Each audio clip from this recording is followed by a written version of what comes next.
Assalamualaikum warahmatullahi wabarakatuh. Perkenalkan, nama saya Afira Ismawati dari Prodi Ilmu Komunikasi Universitas Nasional. Di sini saya akan membahas tentang kisah kaum marginal. Sebelum saya menceritakan tentang kisahnya, saya akan menjelaskan apa sih yang dimaksud dengan kaum marginal.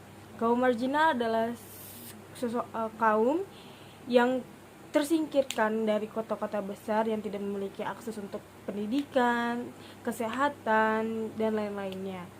Di sini saya akan menceritakan tentang kisah kaum marginal dari Solo, yaitu tentang pedagang asongan. Pedagang asongan membawa barang dagangannya seperti makanan, minuman, rokok, koran dalam sebuah keranjang atau kotak. Mereka beroperasi di dekat pasar, terminal, stasiun, ataupun lampu merah. Keberadaan mereka jelas itu terlarang, seperti peraturan daerah nomor 5 tahun 1995 tentang terminal bus yang menyatakan bahwa tak seorang pun di wilayah terminal diizinkan untuk bertindak secara terbuka atau tersembunyi seperti calo, pedagang asongan, pengemis, pengamen, pemulung, dan lain-lainnya. Kelompok marginal tentunya percaya bahwa sebagian aktivitas ini sah. Itulah sebabnya mereka merasa bahwa perda ini bersikap diskriminatif, sebab perda itu tidak membatasi hak-hak mereka untuk berpartisipasi secara di tempat kerja. Karenanya mereka harus terus menuntut agar perda tersebut direvisi. Perda ini dipakai sebagai landasan oleh penjaga keamanan terminal untuk mengambil tindak tegas. Kelompok pedagang asongan di terminal Tirtonadi ditangkap oleh petugas keamanan karena mereka membawa dagangan mereka, perlengkapannya, serta mereka diperlakukan tidak manusiawi oleh para satgas tersebut. Tak hanya pedagang asongan, tapi musisi jalan di terminal itu pun juga mengalami masalah serupa. Kira-kira pada waktu bersamaan, sekelompok pedagang asongan di stasiun Balapan Solo juga mengalami masalah serius. Pada 2001, 78 pedagang asongan di stasiun Balapan, 90% darinya adalah perempuan, mengalami marginalisasi yang sangat gamblang. Sebuah kebijakan baru untuk mengubah jadwal kereta diperkenalkan dan kereta kelas ekonomi tidak lagi berhenti di stasiun Balapan, tetapi di stasiun Jebres kira-kira 3 km dari stasiun Solo Balapan. Kebijakan ini dibuat oleh manajemen regional perusahaan kereta milik pemerintah tanpa konsultasi atau penjelasan memadai kepada para pedagang asongan.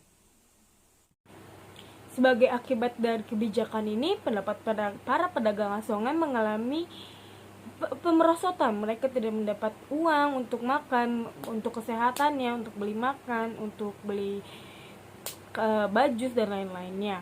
Yang sungguh membuat marah pedagang asongan adalah bahwa sesudah itu izin di sisi selatan rel stasiun diberikan pedagang-pedagang baru yang mempunyai koneksi pribadi dengan para petinggi-petinggi di PT KAI. Mereka menjual dagangan yang sama padahal dengan pedagang asongan, tetapi penjualan mereka sekitar 5 kali lipat dari pedagang asongan. Menilai dari kasus ini, tampaknya keputusan yang mempengaruhi mata pencarian kelompok pedagang asongan dimonopoli oleh penguasa formal.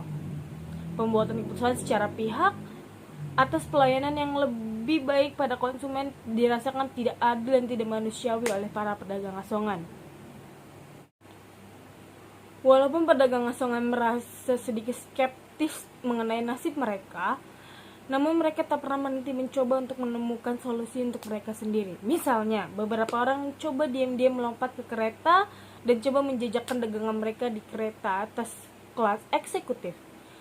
Ketika kereta itu berhenti di stasiun Balapan, tetapi hanya pedagang asongan yang laki-laki yang bisa melakukan tindakan sangat beresiko ini. Jika mereka tertangkap, tentu mereka akan bermasalah sehingga mereka terus hidup dalam ketakutan. Upaya terus-menerus pedagang asongan untuk bernegosiasi dengan petugas stasiun membawa sedikit perubahan.